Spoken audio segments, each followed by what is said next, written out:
Pessoal, hoje iremos falar um pouquinho sobre os tipos de talude, né? Então, talude, na realidade, é a denominação que se dá a qualquer superfície inclinada de um maciço de solo ou rocha. Ele pode ser natural, também denominado encosta, ou construído pelo homem, como, por exemplo, os aterros e cortes.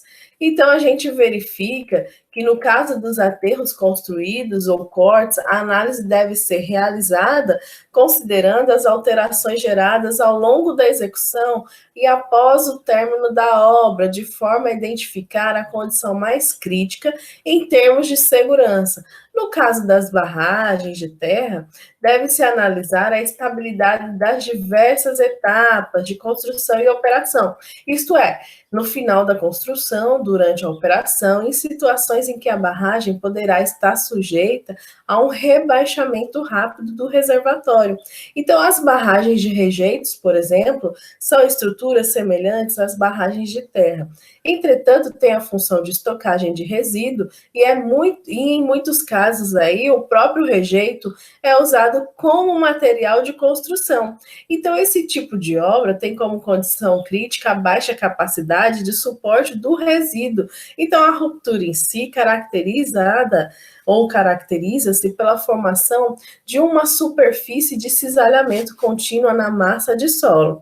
Portanto, existe aí uma camada, né, de solo em torno da superfície de cisalhamento, que perde suas características durante o processo de ruptura, formando assim a zona cisalhada, né, e aí inicialmente forma-se a zona cisalhada e em seguida desenvolve a superfície de cisalhamento. Então, quando a gente fala em os taludes construídos pela ação humana, resultam de cortes e encostas de escavações ou de lançamentos de aterros. Então, os cortes devem ser executados com altura e inclinação adequada para garantir a estabilidade da obra. O projeto depende das propriedades geomecânicas dos materiais e das condições de fluxos, né, das movimentações aí que temos. Então, as erosões também podem se caracterizar como um processo de evolução natural.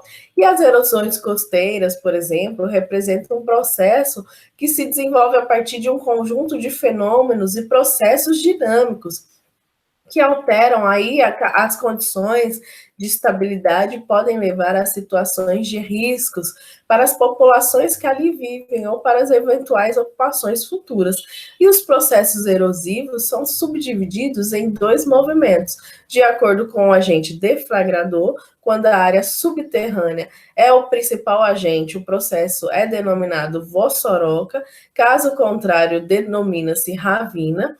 A potencialidade do desenvolvimento de processos erosivos, ele depende dos fatores externos e internos. Então, quando a gente fala aí fatores externos, estamos falando no potencial da erosividade da chuva, nas condições de infiltração, no escoamento superficial, na topografia, aí, considerando a declividade e o comprimento da encosta. Já nos fatores internos, estamos considerando o fluxo interno, o tipo de solo, a desagregabilidade, a erodibilidade, as características geológicas e geomorfológicas, a presença de trincas de origem tectônica, a evolução físico-química e mineralógica do solo.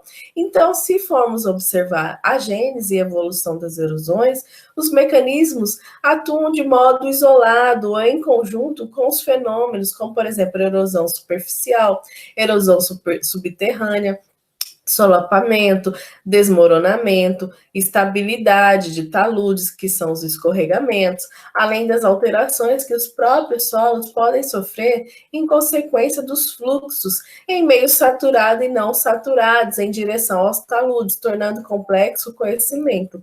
Então, a gente precisa verificar, né, em relação à copa e os caules das árvores, né? Então, a gente sabe que as copas protegem as superfícies da ação dos agentes climáticos, como, por exemplo, raios solares, vento, chuva, minimizando aí as mudanças bruscas de temperatura e umidade. Com isso, retarda-se a ação do intemperismo e com a interceptação de precipitação, reduz o volume da água que incide sobre a superfície do talude. E os caules das árvores, eles geram um caminho preferencial de escoamento da água, concentrando aí a infiltração dos volumes de água precipitada nessa região. Então, os caules e as copas, eles podem estar sujeitos aí à força do vento, né? Quando são transmitidas aí, quando transmitida ao solo. Então, gera-se uma tensão adicional que pode contribuir para instabilizar a encosta. Então, gente, esse foi aí um conceito básico, né? Apesar que temos aí também o estudo de estabilidade, que em geral, né, tem a metodologia a seguir, que aí baseia-se na definição da topografia do talude, a definição das sobrecargas a serem aplicadas sobre o talude, caso existam, a execução das investigações de campo para definir a estratigrafia e identificar os elementos estruturais eventualmente enterrados na massas e os níveis freáticos, a definição das condições críticas do talude, considerando diversos momentos da vida útil da obra, a definição dos locais de extração de amostra indeformada, a realização dos ensaios de caracterização, resistência ao cisalhamento, a deformabilidade para os estudos de análise de tensão, análise dos resultados dos ensaios para definir os parâmetros de projeto e a adoção de métodos de dimensionamento para a obtenção do fator de segurança ou das tensões e deformações. Então, a qualidade do projeto ele vai depender da confiabilidade das investigações de campo e laboratório e da capacidade do projetista em interpretar os resultados experimentais, definir os parâmetros de projeto e, principalmente, analisar os diferentes cenários possíveis que possam alterar as condições de resistência ao cisalhamento e reduzir aí o fator de segurança. Então, hoje, gente, foi só uma dica aí para vocês se aprimorarem nos estudos, tá bom? Um abraço e até a próxima.